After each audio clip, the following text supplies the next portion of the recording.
Welcome back to Poll 2 PPE. How do societies and economies interact?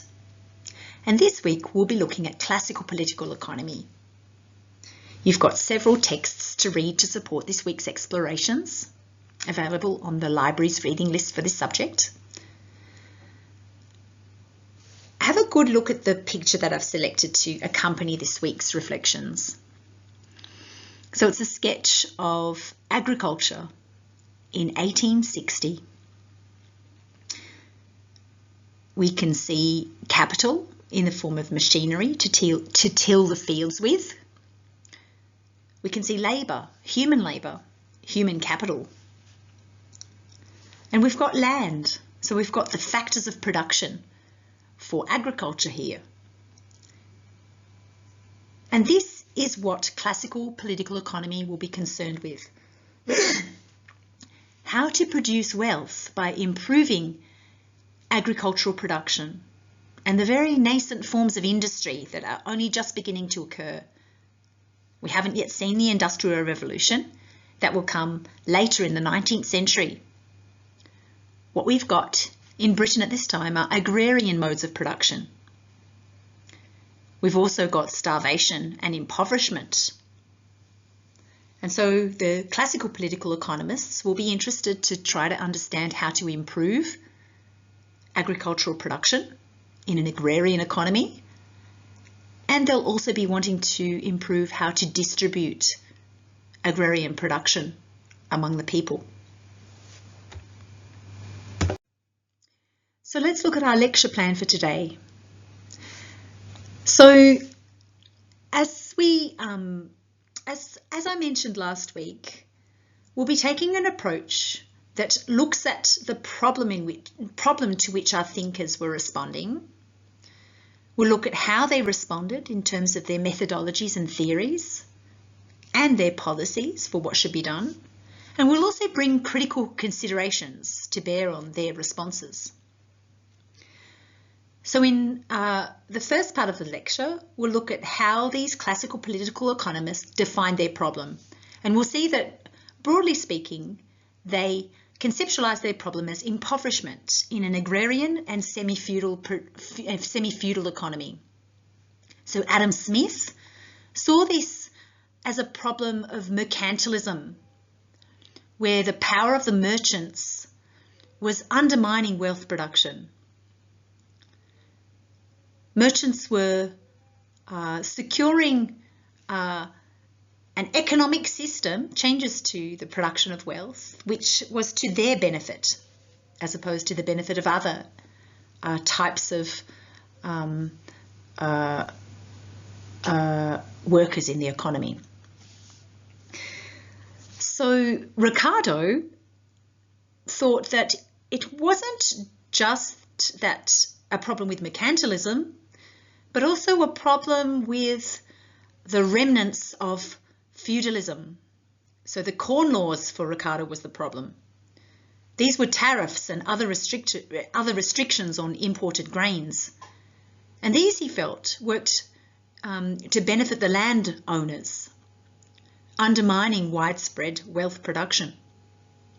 So the broader problem was how to increase the production of wealth by undermining those elements of a mercantile system that were less than ideal, and by trying to redesign the economic system so that landowners didn't have exorbitant power over agrarian workers. And a reverend in the Church of England, Thomas Robert Malthus, conceptualised the problem similarly, but put it in terms of how to manage impoverishment and the inability of agricultural workers in an agrarian economy to adequately sustain themselves. So we see overlapping and intersecting views by the classical political economists about what the problem is. As for the response that each economist develops, we'll see that each of them propose ways to improve agrarian production,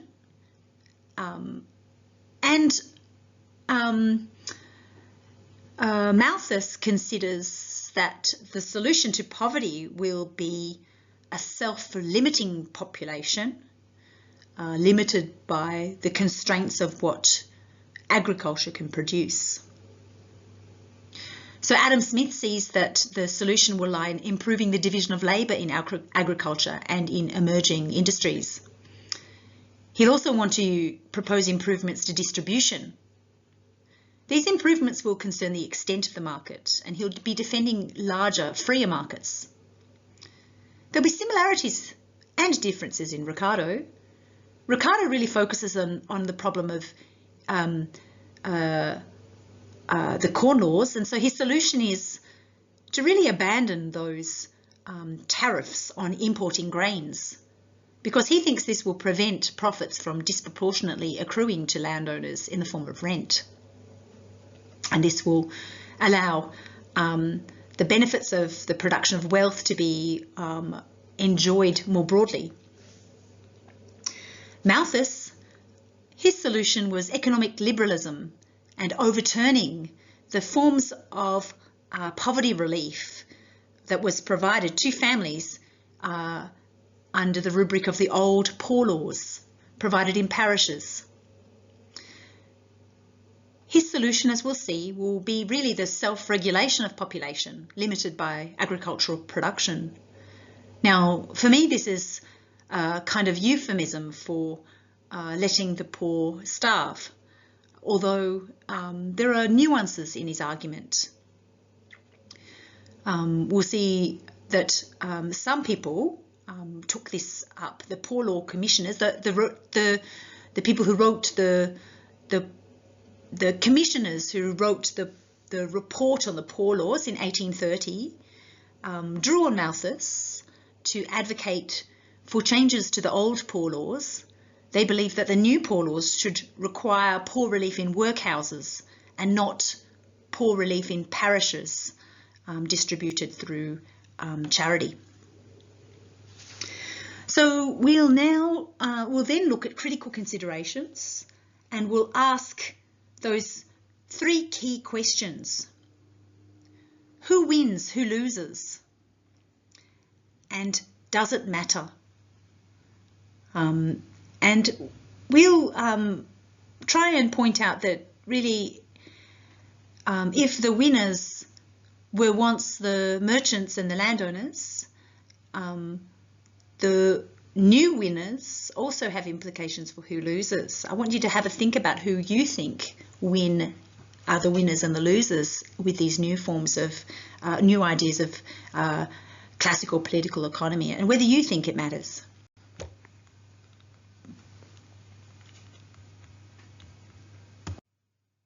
So again, to summarise, just so it's very clear what approach we're taking in every week of this subject. We'll modify Frank Stilwell's approach to suit our own objectives, and we'll feature the following: the problem. What are the real world problems that economists were trying to answer during different historical periods? What were their response? How did economists explain these problems with methodologies, allowing theories? And how did they propose to overcome these problems with concrete policies? What policies did they propose? And we'll consider their responses critically. Who gains and who loses by the new versions of economics? Should this matter to us? And what elements of the approach might we want to reconsider? This period is a time of economic change. And what we see at this time in which the classical political economists are writing and thinking, we see a rise in the power of the mercantile class as feudal economies break down, as more people are beginning to live in emerging cities, the first towns of their nature. We also see the continued power of the landowning class, the remnants of feudalism. Adam Smith will primarily target the power of the merchants, and Ricardo will primarily target the power of the landowning class. The backdrop to this is starvation. Starvation of the agrarian poor families who had difficulty finding enough food to eat and putting bread on the table. So this is the problem of this period. So to understand the context for the emergence of classical political economy in this period, we need to briefly understand the relationship between feudalism and mercantilism, two very different ways of thinking about how to structure economic activity. So feudalism was based on a hierarchy of inherited obligations based on birth. Serfs had obligations to the lord of the manor by means of being born into a serf household. This system of reciprocal obligations and duties meant that the lord of the manor needed to protect the serf from the threat of violence from other manors or other serfs, and the lord needed to administer justice, a sort of feudal justice. In response, the serf was obliged to pay the lord from the surplus product of the land. Now, over time, over a very long course of time and subject to a number of changes that took place that I won't be able to recount here, it so happened that serfs began to be able to be liberated from these obligations gradually. And so serfs were able to access a greater surplus product than expected through, for example, the three-field rotation system, which produced more.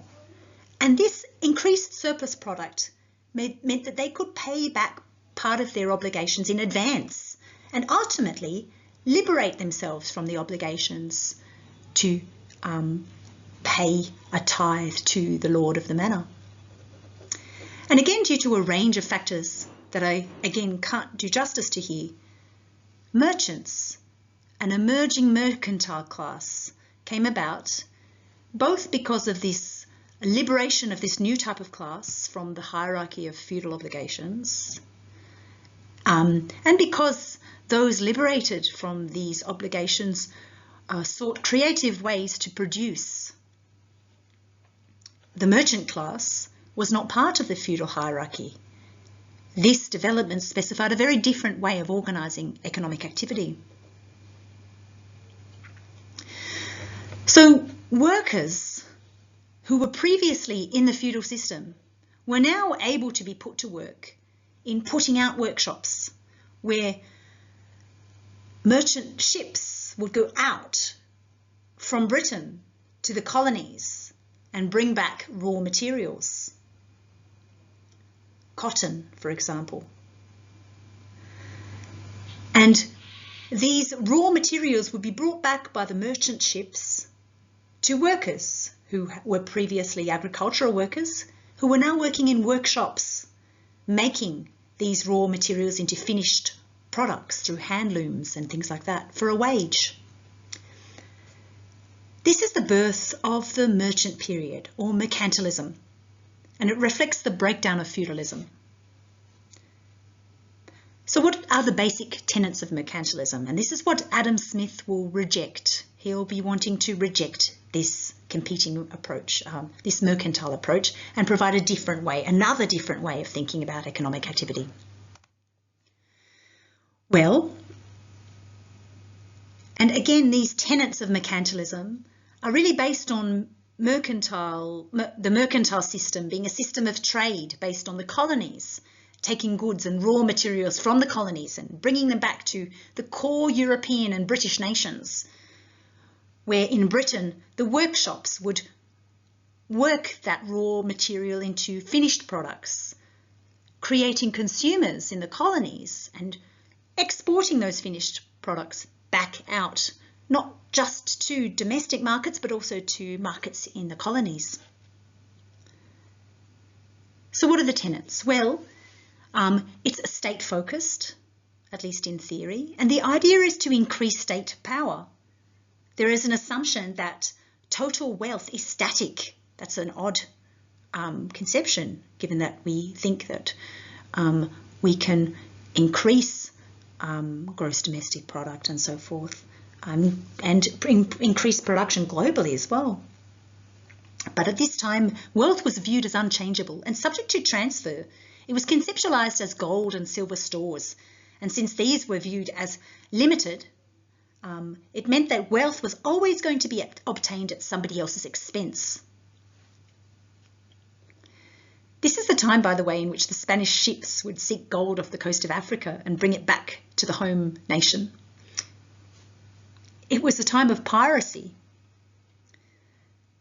The view was that the nation should really be trying to sell more to foreigners, to foreign states, to people in the colonies, or to people in other European nations. And the nation, the British nation, should be selling more to foreigners than it bought. One wouldn't want to be giving more coin to another country than one had in the home country. By selling more to foreigners than it bought, the idea was that Britain would be able to transfer wealth back to the home country, according to the mercantile view. And so the implications of this was that subsidies would be needed to prop up domestic industry, the working of raw goods into finished products. Domestic industry was very important. The idea was to export domestic products to the colonies and to other European nations and to other countries for coin, so that Britain was able to increase its own gold and silver stores. Tariffs were also used to discourage imports. Of course, one didn't want to have to pay for imports with coin, because this would again relinquish those valuable and limited stores of gold and silver. There were actually laws to require the consumption of British goods in the colonies. The Sugar Act of 1764, for example, was to force colonies to produce such goods. So colonies became major consumers of British produced goods. The colonies became a way of permitting producers to find new markets for their products. So every bit of the country's soil, too, it was thought, should be used for agriculture, mining, or manufacturing. And this is again because if one could produce those raw materials oneself, one would no longer have to pay and relinquish gold and silver stores.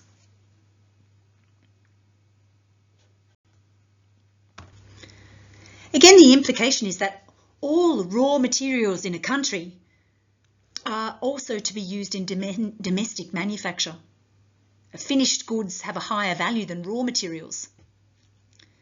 So Britain wasn't really interested in exporting raw materials to another country to be finished off there, to be produced in workshops in another country. It was important that the putting out workshops where people were creating the finished goods from raw materials actually be situated on British soil. So really it meant that raw materials really should be primarily generated at home, in the home country. Only in cases where certain imports were indispensable and unavailable, like tea imported by the East India Company, were there to be exceptions made. Only in those cases should they be obtained from beyond the core nation. And you really wanted to be only bringing back the raw goods to be finished, or to be made into finished products in the home country. And you wanted to be trying to exchange those other goods for other domestic goods, not for gold and silver. One didn't want to pay coin for those products. So then, really, imports should really be confined, according to this theory, only to the raw materials that can then be finished off at home, and only to those raw materials that can't be made by Britain itself. So we can see that the mercantile economic system, in its emergence from feudalism, can be considered as a precursor to capitalism, because it rationalised the economy into profit and loss. Even if it didn't really yet view wealth as unlimited in principle, which is what a capitalist system now does. And that's really something that Adam Smith will bring into the equation. Wealth, for Adam Smith, should not be viewed as unchangeable and subject to transfer. Adam Smith thinks that that idea is wrong. He thinks that the production of wealth is limited only by the extent of the market. So if you can find a market for a good thing, you can produce more wealth. It's unlimited. It's limited only by the wants and desires of people, and these can be subject to change.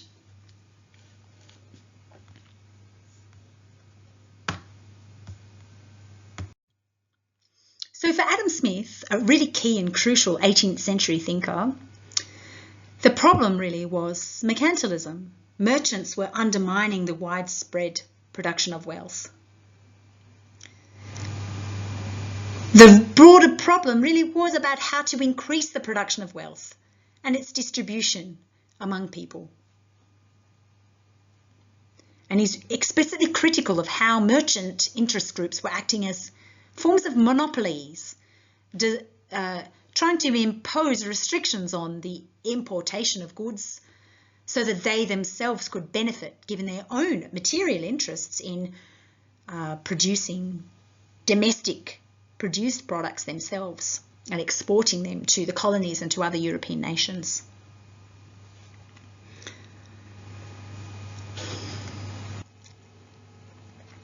Adam Smith was also quite insistent in his view that merchant interest groups were able to have a formidable interest on Parliament and upon many occasions intimidate the legislature.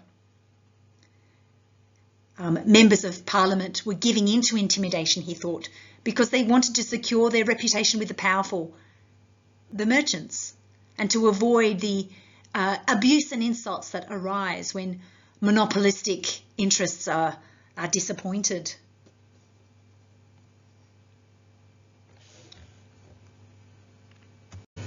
So how does Adam Smith respond? Well, he responds with a very different theory of the relationship between economies and societies. And that's our topic, isn't it, in this subject?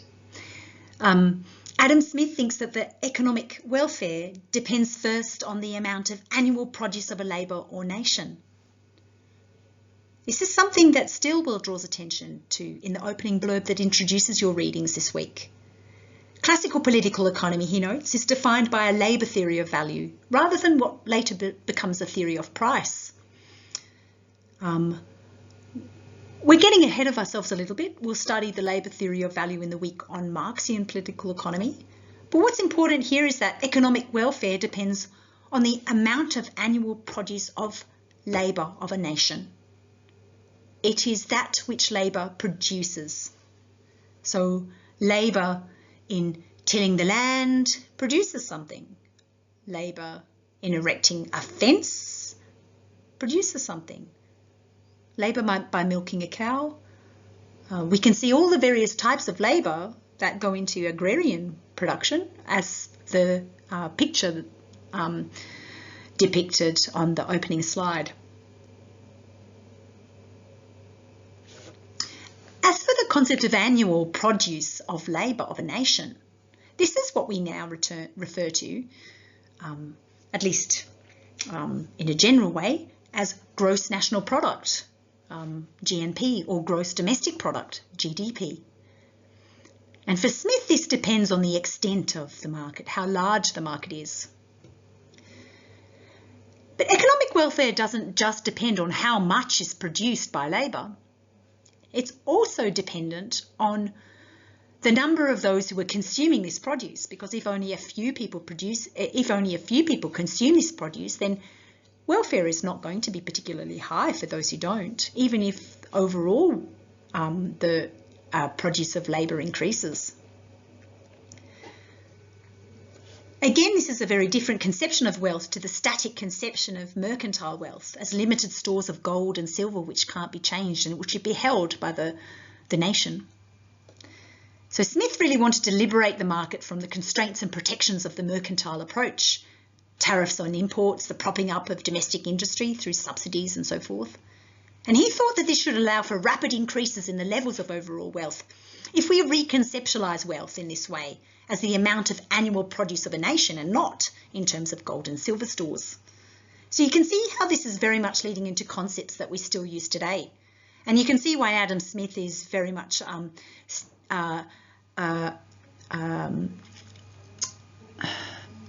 the poster boy for economic liberalism and free markets, even if his thinking is much more complex than that and not always amenable to a free market approach.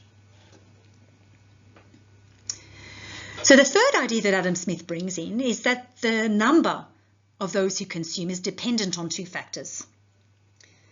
And this is where we lead into the reading that you will have read for today, or are reading now, to support this exploration. And the two factors that can increase the number of those who consume are as follows. It's reliant on the skill, dexterity, and judgment with which labour is applied, and the proportion between the number of those employed and those who are not so employed. The text that you have to read today is really just dealing with 3A, skill, dexterity and judgment with which labour is applied. And the idea is if we use labour skillfully, with dexterity and with good judgment, we can increase the produce of labour.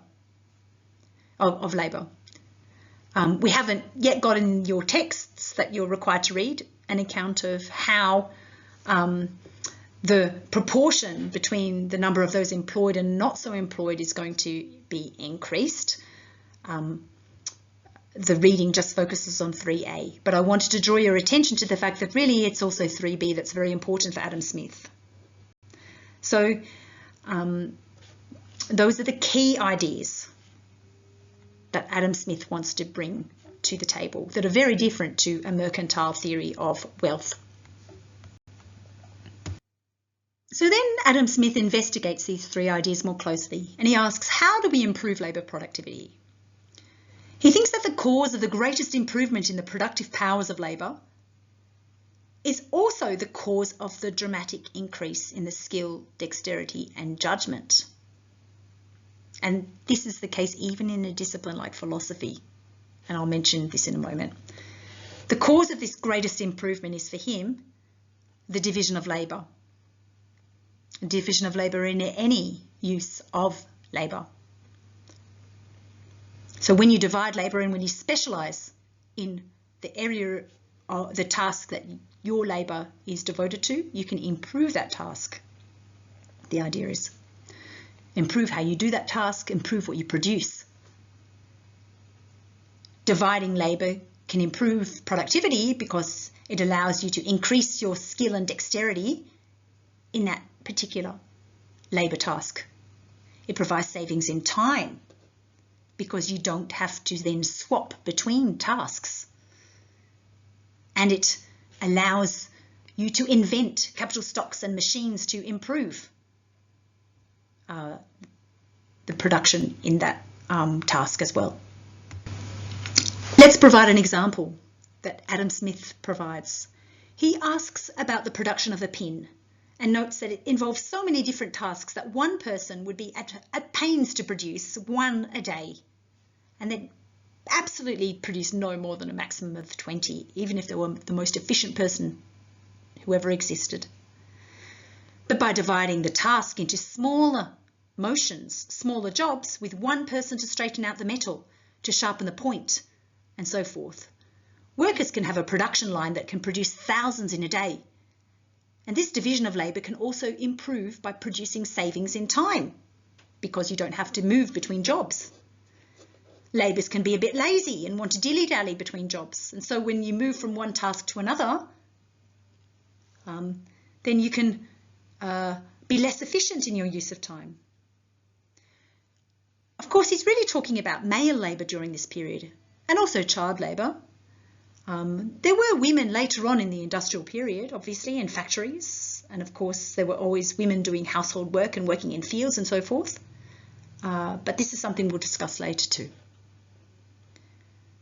So savings in time, because the worker will saunter between their different jobs and waste time.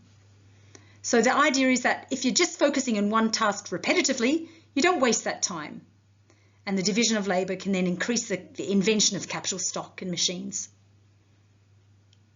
And workers themselves will be responsible for inventing good machines because they know how to improve their tasks. Once machine makers begin to have that technical expertise, they too will be able to improve machines too, beyond what one would have expected. So the division of labour can then lead to the more efficient development of the very machines designed to improve the division of labour. Finally, he considers what the principle is that gives rise to this division of labour. Is it benevolence? Is it because we care about each other that we want to do better and produce more? Asks Adam Smith. He says no, it's self-interest, it's self-love. It's the desire to trade, to barter, to improve how many things one can make in an hour so as to get higher profit margins. The propensity to truck, as he puts it. And so here again we have the birth of a very modern idea of self-interest being at the very heart of economic activity. He even sees, and he says this explicitly, he even sees a discipline like philosophy as improving through specialisation.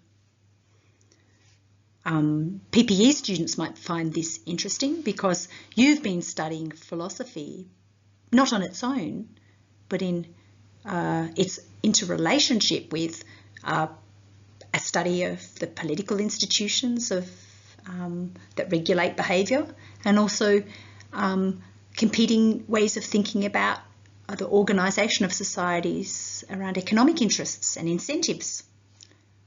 Adam Smith thinks that if we do philosophy by focusing just on a particular task like epistemology, the study of knowledge, or moral philosophy, we will be able to do this better. To be honest, I'm not convinced by this.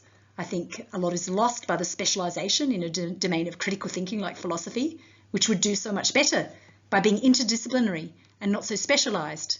And that's why I really do love the degree PPE, where you get to look at competing disciplinary perspectives on the topics that you're studying.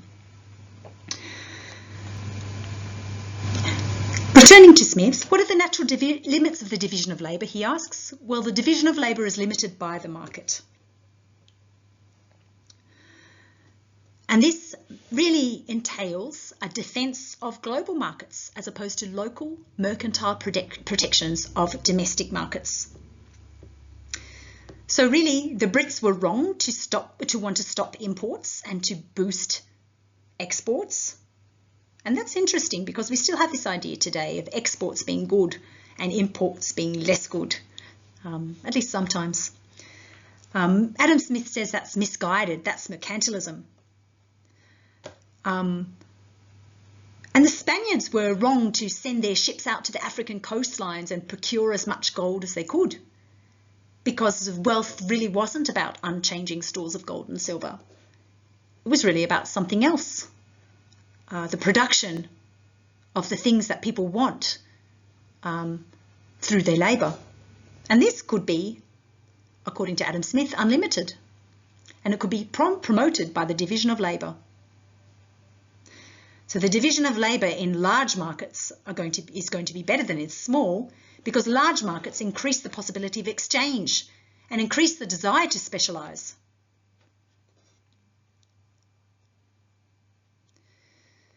We also see that this is linked to a defence of towns rather than countries, marketplaces around towns, around emerging industries, around transport, the need for transport to expand markets and so forth.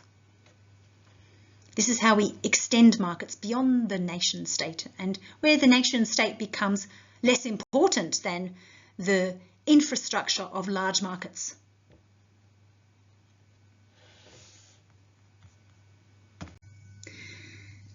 We also have in Adam Smith's work a further point about the state. If what's important now is the infrastructure and activities in large global markets and no longer in domestic economies, then we need to reconceptualise the role of the state.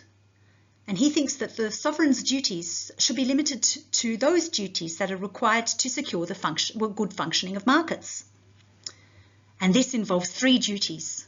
First, defence against other nations, the duty of protecting society from the violence and invasion of other independent societies.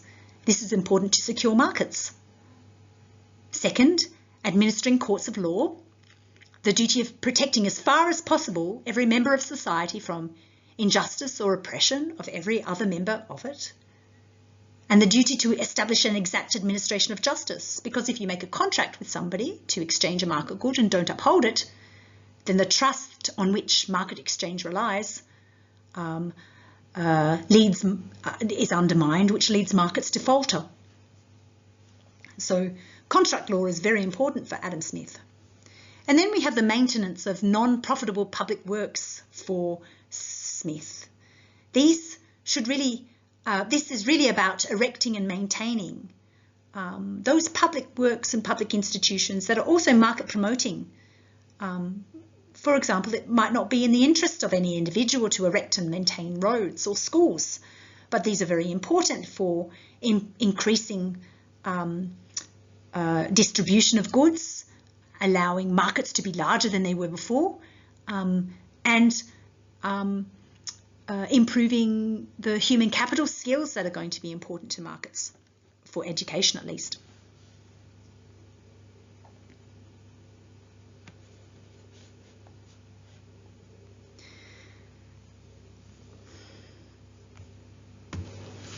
And so that, in a nutshell, is Adam Smith's account of the problem, namely that mercantile monopolies or the interests of the merchant class were really undermining the conditions for the production of wealth, and they'd misunderstood the nature of wealth, really because they were serving their own interests.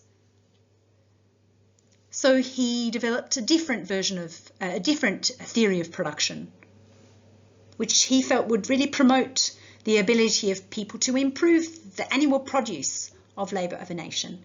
And that's the solution for him, a proper understanding of wealth and its production, and promoting that by removing those barriers to production that mercantile economies had instituted. So now we can turn to David Ricardo. David Ricardo's view of the problem is not so much mercantilism, but really he focuses on the remnants of feudalism, the power of the landowning class. And he focuses in particular on the Corn Laws. So this is a time at which mercantile economies were emerging, right? At the same time as we have remnants of the feudal economies also exerting their power over legislation and interests and parliament. So the Corn Laws were brought in 1815, and they were in place between 1815 and 1846. And they involved tariffs and other restrictions. It wasn't really just corn, it was grains too, like wheat, barley and other foodstuffs, out of which you could make bread. And the Corn Laws really placed these restrictions and tariffs on the importation of any of these grains, bread-making grains. Of course, there are links here with mercantilism, right? The idea is, in the spirit of mercantilism, that these goods, these foodstuffs, should not be imported from other countries, but should be made at home in Britain. But Ricardo also wants to argue that the Corn Laws were actually favouring the landowners, not just the mercantile class, but the landowners too. These remnants of feudalism, the landowners. He published his book called Essay on the Influence of a Low Price of Corn, and it showed the inexpediency, the inefficiency of restrictions on importation. He published this book in 1815 when the Corn Laws were introduced, and it was an immediate success overnight. It sold out and they needed to run another print run. It was controversial too, of course. Interestingly, it was the merchants who were buying it, the emerging merchants, those who would become the bourgeois capitalists when the Industrial Revolution takes off in the next century. And it was the merchants who bought the book. Why? Well, David Ricardo was actually defending an argument that they particularly liked. And this was that the corn laws should not be brought in because they favoured and exclusively favoured the landowners. And they were really to the disadvantage even of the merchants. So although we might think that the importation, the tariffs on the importation of grains is a mercantile law because according to mercantilism, Britain wants to be producing these goods themselves. Ironically, the merchants themselves recognised that it wasn't even in their own interests to do that because this law was going to favour the landowners, the remnants of feudalism. So mercantile laws were not even favouring the merchants here, but rather these remnants of feudalism, the landowners. So drawing on Terry Peach, one can summarise the argument as follows. If one assumes an economy that's mercantile, that's closed to the importation of foreign corn, then as the population grows, there'll be an increasing demand for corn. And this demand for corn can only be satisfied either by more intensive cultivation of land that's already being used for agriculture, or by cultivating land that hasn't yet been used. So the idea was that the restrictions on importing grains was really an incentive to open up new land that had not yet been used for the production of those grains. But of course, any land that hasn't yet been used was going to be less fertile, or it was going to be less advantageously situated. Otherwise, it would have already been opened up. It might be rocky. It might be on a hilly surface. There were reasons why it hadn't been cultivated yet, and other parts of Britain had already been cultivated. It might be far from transport to the city. It might incur large transportation costs, reducing the profit margins for producers, for agricultural farmers. So if one assumes an economy that's closed like the mercantile one, then this increasing demand for corn by a larger population can really only be satisfied in those ways, by increasing the intensity of cultivation on land that's already been opened up for agriculture, or by opening up new land that's really not as productive, not as fertile, not as nicely located as land that's already been opened up. And this means that the expansion of output, more corn, will permit only diminishing returns. That means it will allow for the production of grain, but not in so productive a way. It will produce less grain for the amount of land that's being tilled. Diminishing returns. So profits will be lower, profit margins will be lower, because the capital that is used to cultivate less fertile land will be still the same or even more intense because of the difficulties involved, but the output will be less because it's rocky. So you really need to work harder for less. And also, if the land hasn't been opened because of transportation costs, your profit margins go down too.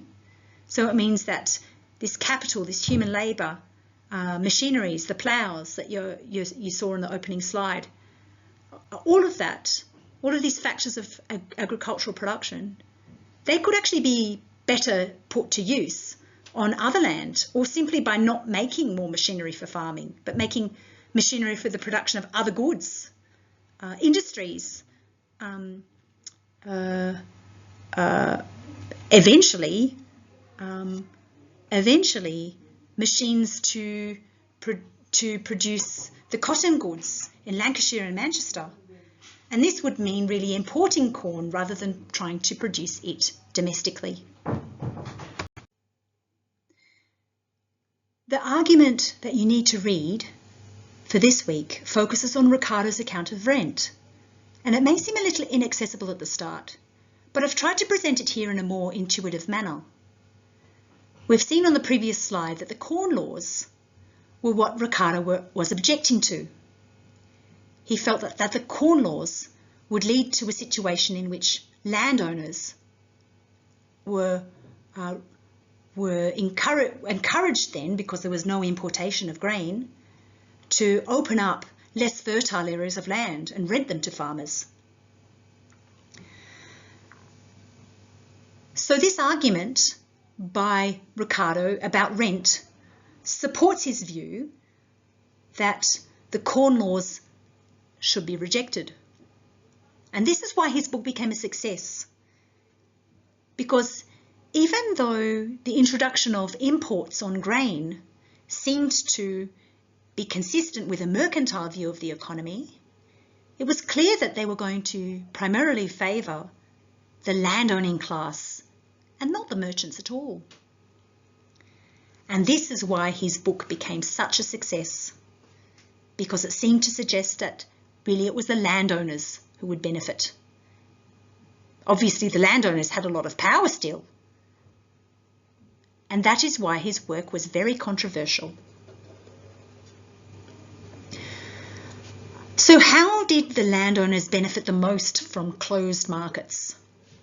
Well, Ricardo argued that landlords will charge farmers rent equivalent to the difference between, on the one hand, the amount at which farmers will still be interested in farming, and on the other hand, the value of the total output that's produced. So farmers will be producing from the land an output that's going to be equal to the cost paid to capital, including farm equipment, machinery, and labour. Land too.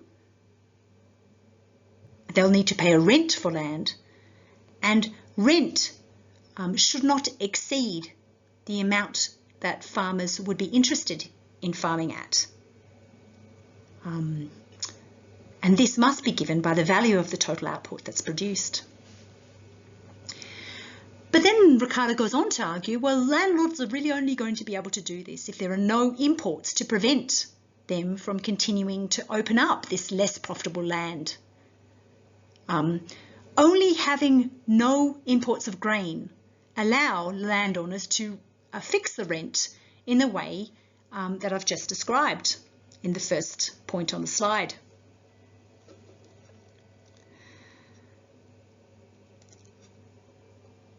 And so that means, and this is the most important point, it is primarily, according to Ricardo's argument, landlords that are going to disproportionately benefit from closed markets, from tariffs on the importation of grain. Because it's this tariff on the importation of grain that allows them to fix rents in this manner to their own benefit. As for Ricardo's solution, well, this is quite clear. He thought that the corn laws should be abolished. If imports of corn were available from other foreign countries, from foreign entities, then capital could actually be used in different ways. Labour could be used in ways that didn't suffer from those diminishing returns that we spoke about earlier. And that's really his argument in a nutshell. His solution really is the abolishment of the corn laws. Ironic, really, because the importation on the tariffs on imported goods were really consistent with the mercantile economy. So Ricardo's solution, criticising the way that this mercantile solution could benefit landowners, really constituted a criticism of the mercantile economy itself, leading him to be more similar to Adam Smith in Smith's advocacy of a larger market without tariffs. Now, the corn laws did not get abolished until well after his death, a good 20 years after Ricardo's death. And this shows the power that the landowners had in the political institutions of the time. It wasn't until 1846 that the corn laws were overcome. The monopoly of landowners, as well as the monopoly of merchants, were real impediments to change. And in this case, interestingly enough, the monopoly of merchants wasn't enough to contest the power of the landowners.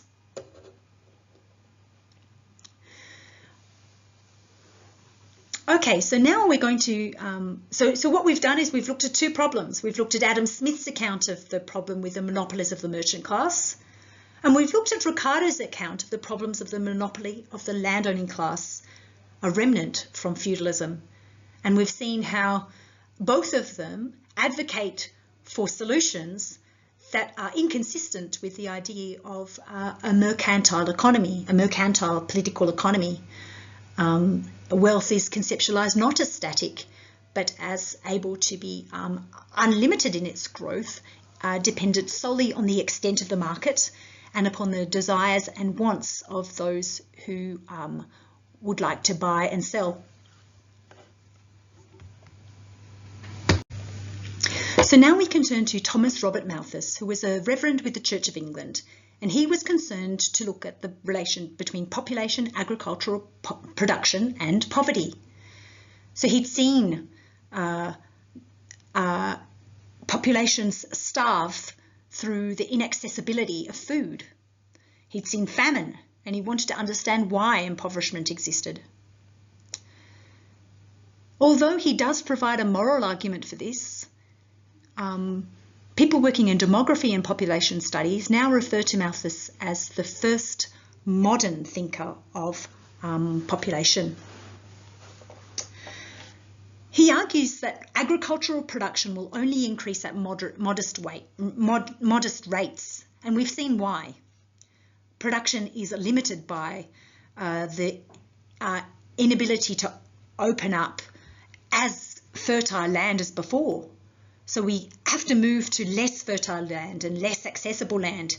And this means that the capacity for increases in agricultural production are actually modest. It increases, but it doesn't increase a lot. In the best case scenario, Malthus says, looking at trends in production over previous historical periods, we can see that even in the best case scenario, we only see the addition of one output of production over 25 years. Now, in this table that I've provided you with, you can see it provides a comparison with arithmetic accounts of production and geometric accounts of population. Geometric are exponential based on a ratio.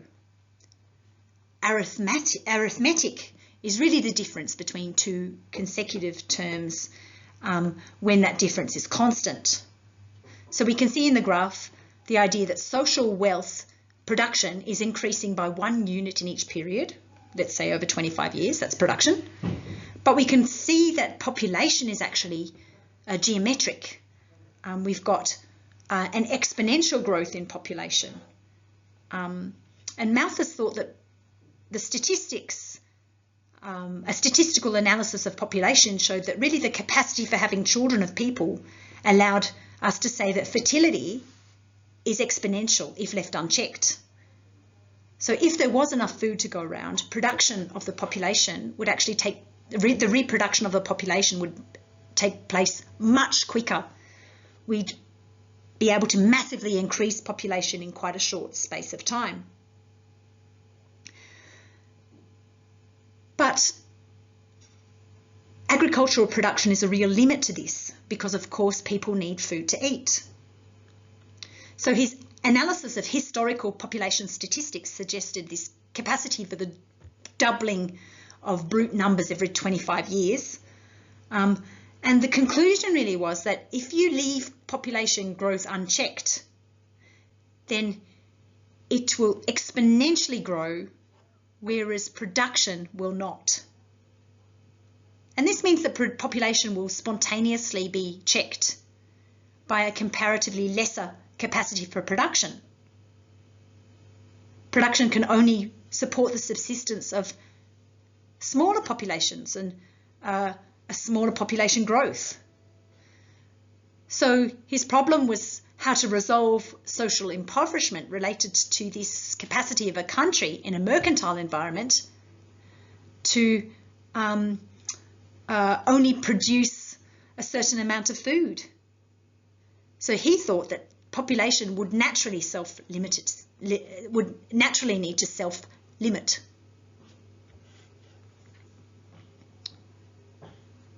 His conclusion was that population growth would be continually checked by the comparatively lesser capacity for production.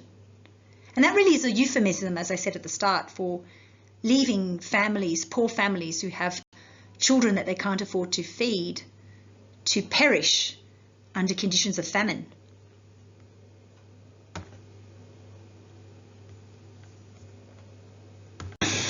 So what did Malthus have to say about responsible family behaviour? Well, he felt that there would be two checks on population growth. There'd be a positive check, as he calls it, in the lower class. And by that he meant that the family's inability to provide proper food for its children would spontaneously increase the mortality rate of children, with the effect that a large proportion of people, predominantly infants, would die in distressing circumstances. He thought the second type of check would be the preventative check on population that occurred in the middle class, where he meant the use of foresight by middle class families to lead them to avoid having further children, thereby decreasing the rate of population through choice rather than through untimely death. I've provided you with a citation there too.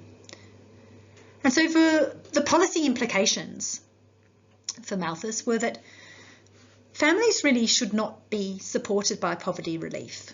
He didn't want this to occur in a dramatic way. He felt that it should be poverty relief should be phased out slowly and gradually so that no one family should suffer. But he did think that the poverty relief should be reduced, if not abandoned. And this was a criticism of the old poor laws. The old poor laws were a distribution of poverty relief by the parishes in Britain in what was called outdoor relief, where the parishes provided relief without needing poor people to be housed in an institution on certain grounds.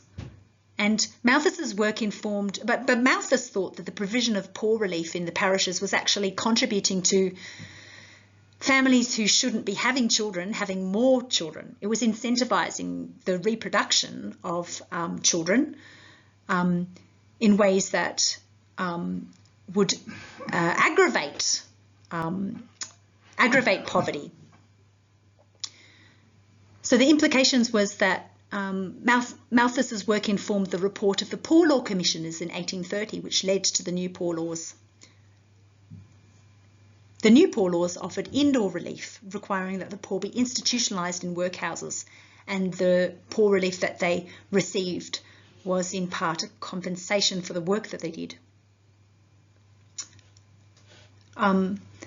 Malthus's views were more nuanced than simply defending the new poor laws, because he actually didn't support the new poor laws, but they became associated with the defence of the new poor laws because the report of the Poor Law Commissioners in 1830 referred explicitly to Malthus's essay on population in developing a case for the new poor laws and a criticism of the old poor laws.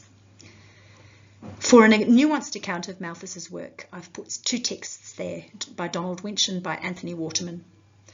But in general, the idea was that families needed to be more responsible, and they were ultimately responsible for their own destitution and own distressing conditions.